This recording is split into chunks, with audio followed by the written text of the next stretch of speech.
تو کیا کرنا چاہیے؟ روشنا نے پھر سوال کیا تھا، شاید وہ اپنے اندر پلتے درد کو کم کرنا چاہ رہی تھی۔ اگر تو آپ کو پورا یقین ہے کہ اس غلطی کے بعد آپ کا رشتہ پہلے جیسا نہیں ہو سکتا تو آپ کو کنارہ کر لینا چاہیے، سمجھوتا نہیں۔ لیکن اگر آپ کے پاس اتنا ضعف ہے کہ آپ اس کی غلطی کو معاف کر کے دوسرا موقع دیں گے تو یہ بہت اچھی بات ہے۔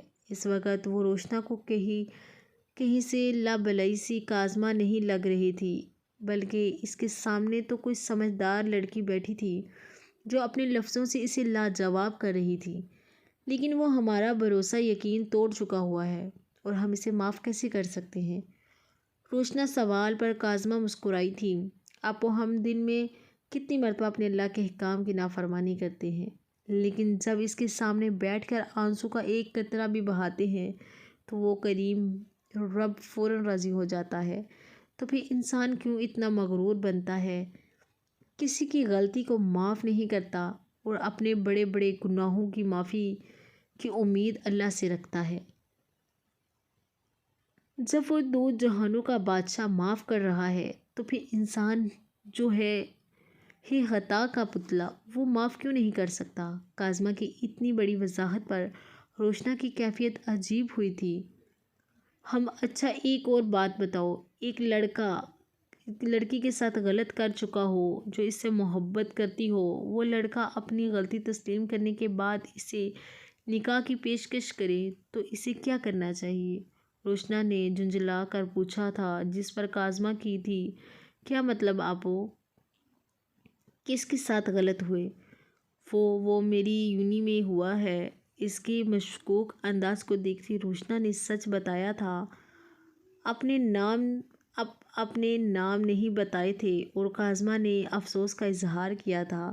سب سے پہلی بات آپو، ہمارا اسلام اس کی اجازت نہیں دیتا تاکہ لڑکا اور لڑکی میں دوستی ہو، اور دوسری بات، اگر کوئی لڑکا کسی لڑکی کے ساتھ برا کرتا ہے تو اس میں سارا قصور صرف لڑکے کا نہیں، اس سے زیادہ اس کی لڑکی کا ہے جس نے اس کی دوستی کو قبول کیا۔ اگر وہ اس کی طرف ہاتھ بڑھاتے، وہ سختی لہجے سے اور لفظوں سے اسے منع کرتی تو کس کی ہمت ہوتی اس کے ساتھ غلط کرنے؟ لیکن ہمارا اسلام ہمیں اپنے لیے ہم سفر چننے کی اجازت دیتا ہے۔ اس کی بات کاٹتے روشنا بے صبری سے بولی تھی، جی بالکل دیتا ہے۔ اگر کوئی آپ کو پسند ہے تو اس کو نکاح کا پیغام پہنچائیں، جیسے حضرت حتیجہ نے کیا تھا۔ ہم لڑکیوں نے یہی سے سیکھا ہے، نہ آپ صلی اللہ علیہ وآلہ وسلم کو پسند کر کے حضرت حتیجہ نے انہیں نکاح کا پیغام بھیجا تھا۔ یہاں سے اسلام نے عورت کو اجازت دی ہے کہ وہ اپنے لیے ہم سفر چن سکتی ہے۔ لیکن ہم لوگ کیا کرتے ہیں؟ لڑکیوں سے دوستی کر لیں، جس کو نام دیتے ہیں کہ ہم ایک دوسرے کو سمجھ رہے ہیں، اس کو آپ سمجھنا کہتے ہیں۔ یہ تو سراسر اللہ اور اس کے رسول صلی اللہ علیہ وآلہ وسلم کی نافرمانی ہے۔ اس کی نافرمانی کر کے آپ کیسے امید کر سکتے ہیں وہ لڑکا آپ کے ساتھ اچھا کرے؟ جس چیز سے اللہ منع کر دیا وہ ہمارے لیے صحیح کیسے ہو سکتی ہے؟ تم نے کہا کہ نکاح کا پیغام بھیجا جائے گا، لیکن اگر آپ کو یقین ہو کہ آپ کے گھر والے نہیں مانیں گے، پھر کیا کریں؟ تو اس شخص کو چھوڑ دو، اللہ سے مانگو۔ اگر اسے مانگنے کے بعد بھی نہیں ملتا تو اسے بھول جاؤ، کیونکہ جس سے اللہ نے تمہیں نوازا ہے وہ بہترین ہے، نہ کہ اپنے چند دن یا سالوں کی محبت کے پیچھے گھر سے بھاگنے جیسا اقدام اٹھا کر اپنے والدین کا دیا گیا مان بھروسہ اور ان کے سالوں سے بنائی گئی عزت اور وقار کو رون جاؤ۔ اس کی اجازت ہمارے اسلام میں کہیں نہیں ہے۔ روشنا کاظمہ کی باتوں سے ایک بار پھر لاجواب ہوئی تھی۔ اس کا کہا خروف سچا تھا۔ سب سے پہلے غلطی تو اس نے کی تھی، اپنی ممانی کا یقین اور احتشام بلوچ کا مان توڑ کر۔ پھر سب سے بڑی غلطی اس نے جب کی تھی جب عہد نے اظہار محبت کیا تھا اور بدلے میں روشنا نے اسے وہی لٹایا تھا۔ اب سارا قصور عہد کا کیسے ہوا؟ کیا ہوا آپو؟ اس کی سوچوں کو میں محدود دیکھتے کاظمہ نے اس کا کندھا ہلایا تھا۔ اب ہاں کچھ نہیں، اب تم سو جاؤ، بہت رات ہو گئی ہے، روشنا نے پیار سے کہا تھا۔ کاظمہ سر ہلاتے لیٹ گئی تھی۔ آج بھی روشنا کی نیند آنکھوں سے کوسوں دور تھی۔ تکیا پر لیٹتے ہی کب کے روکے آنسو بالوں میں جذب ہو رہے تھے۔ دل تھا کہ عہد کو مجرم ماننے سے انکاری تھی، جبکہ دماغ وہ تو حقیقت پر یقین کر رہا تھا۔ اس سب میں کاظمہ کی باتیں اس کے ضمیر پر کاری ضرب لگا رہی تھیں۔ آج تو کسی کو پتہ نہیں، لیکن اگر کل کسی کو پتہ چلا تو وہ اس سے آگے وہ سوچنا بھی نہیں چاہتی تھی جس کی گن آ رہی ہے۔ اپنے وجود سے کبھی معاف نہیں کروں گی عہد کو۔ منہ پر کشن رکھتے سسکیوں کو روکنے کے ناکام کوشش کی تھی۔ کیا بکواس ہے یہ، میں تمہیں پیسے کس چیز کے دیتا ہوں؟ تم سے اب تک ان 2 لڑکیوں کو نہیں مارا جا رہا؟ شراب کا گلاس زمین پر پھینکتے وہ غصے سے چلائے تھے، جس کو دیکھتے سامنے کھڑے 3 لوگوں کی جان نکلی تھی۔ سین سردار، وہ لڑکی بہت کم باہر نکلتی ہے اور دوسروں کو ہم مار دیتے ہیں، لیکن اچانک پتہ نہیں وہ کہاں غائب ہو گئی تھی وہاں سے، ورنہ ایک تو مر ہی جاتی۔ سامنے کھڑے نعمان نے ڈرتے بتایا، میں ایک عرصے سے سن رہا ہوں کہ وہ مر جاتی، لیکن یہ مسئلہ کیا ہو گیا تھا؟ اب کوئی آ گیا، میری ایک بات کان کھول کر سن لو نعمان، وہ اس بار نہ مری، نہ تو میں تمہیں عبرتناک موت دوں گا۔ اس کا گریبان پکڑتے اس کے منہ پر چلائے تھے، جس پر اس نے خوف کے زیر اثر ہاں میں سر ہلایا تھا۔ جھٹکے سے اس کا گریبان چھوڑتے اپنی سابقہ جگہ پر بیٹھ گئے تھے اور ان تینوں کو جانے کا اشارہ کیا تھا، جس پر وہ تینوں اپنی جان بخشی پر وہاں سے بھاگ گئے تھے۔ حرام مشروب گلاس میں ڈالتے خود کے خلق میں اتارا تھا۔ اب بھی وہ آپ کو لگتا ہے کہ میں سزا کا حقدار نہیں ہوں؟ عہد نے نم آنکھوں سے پوچھا تھا۔ نہیں بیٹا، میرا دل نہیں مانتا کہ تمہیں زنا کی سزا دی جائے گی۔ کہیں کچھ غلط ہے، تم اپنے خواص میں نہیں تھے، اور جبکہ تم کہہ رہے ہو کہ تم نے آج سے پہلے کوئی ایسی چیز بھی نہیں لی جس سے نشہ چڑھ جائے، تو کیا تمہیں نہیں لگتا کہ یہ سب کچھ سوچ سمجھ کر ہوا ہے؟ وہ بزرگ کچھ سوچتے ہوئے بولے تھے، جس پر عہد بھی کچھ متفق ہوا تھا۔ تو آپ کے خیال سے میں نے کچھ نہیں کیا؟ عہد نے خوشی سے دہتے چہرے سے پوچھا تھا، دل پر جیسے بوجھ ہٹا تھا۔ ہاں بیٹا، مجھے تو ایسا لگ رہا ہے، باقی خدا بہتر جانے، کیونکہ تمہاری باتیں سننے کے بعد اتنا تو مجھے سمجھ آ ہی گیا ہے کہ یہ سب کچھ کسی نے جان بوجھ کر کیا ہے۔ پہلے اس بچی کو وہاں بھیجا، پھر تمہیں بھی جانے کو کہا۔ یہ سب تم نہیں کر سکتے تھے بیٹا، تم خود سوچو، تمہارے سکول میں تو وہ ابھی لڑکیاں ہوں گی نہ، تو تم اس کے پاس ہی کیوں گئے؟ عہد کے لبوں پر سارے وقت بھی پہلی دفعہ مسکراہٹ آئی تھی۔ ان کے سکول والی بات پر ان کا کہا ایک ایک لفظ صحیح تھا۔ عہد روشنا کی حالت دیکھتے سوچنے سمجھنے کی صلاحیت ہی کھو چکا تھا، اور پھر اس کے الفاظ عہد کو اپنا ہی مجرم لگنے لگا تھا، لیکن اس سامنے بیٹھے بزرگ کی باتیں سن کر کچھ مطمئن ہوا تھا۔ لیکن اگر یہ سب کچھ درست ہوا تو عہد نے دل میں پلتا بیان کیا تھا، تو بیٹا تم سزا جانتے ہی ہو۔ اتنا کہتے وہ اٹھ کھڑے ہوئے تھے۔ عہد بھی اپنے رب کا شکر ادا کرنے باہر کی جانب بڑھا تھا، پر اس کے ذہن میں مسلسل ایک ہی سوال گردش کر رہا تھا، اس کے روشنا کے ساتھ ایسا کون کر سکتا ہے؟ معاذ سوچتے سوچتے ذہن میں جمکا سا ہوا تھا۔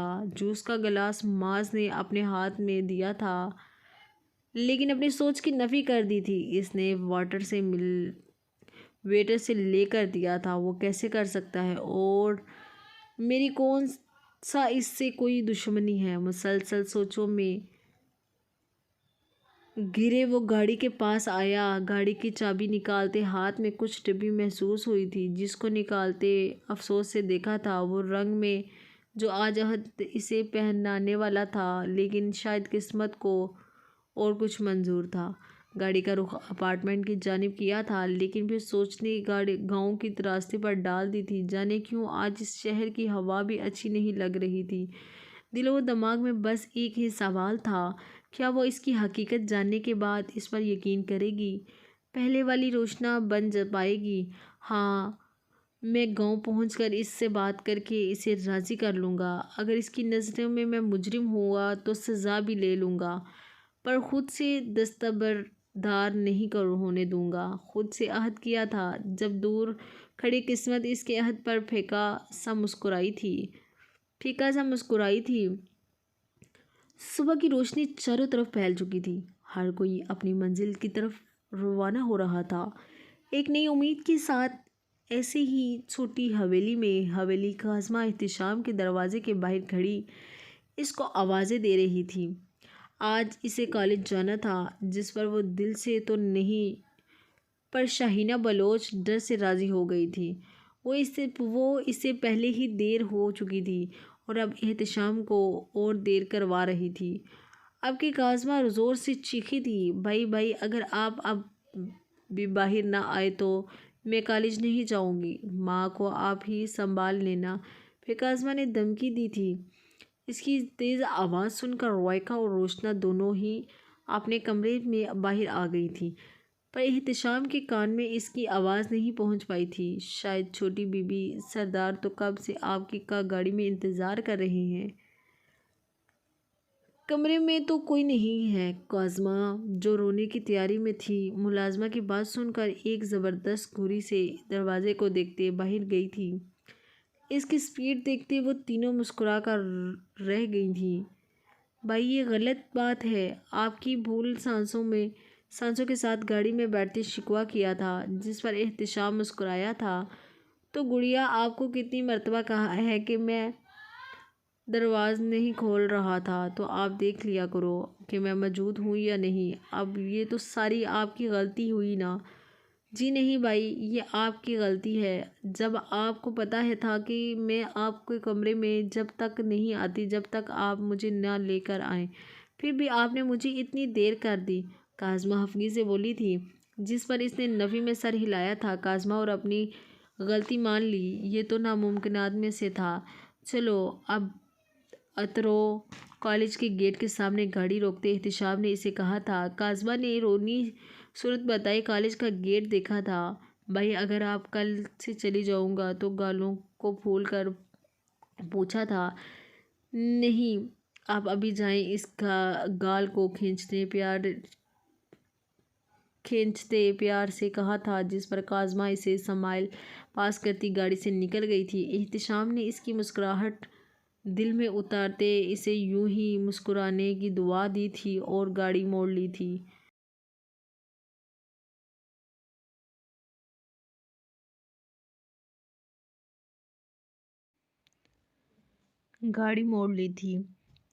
زوہا تمہیں میم اپنے آفس میں بلا رہی ہے۔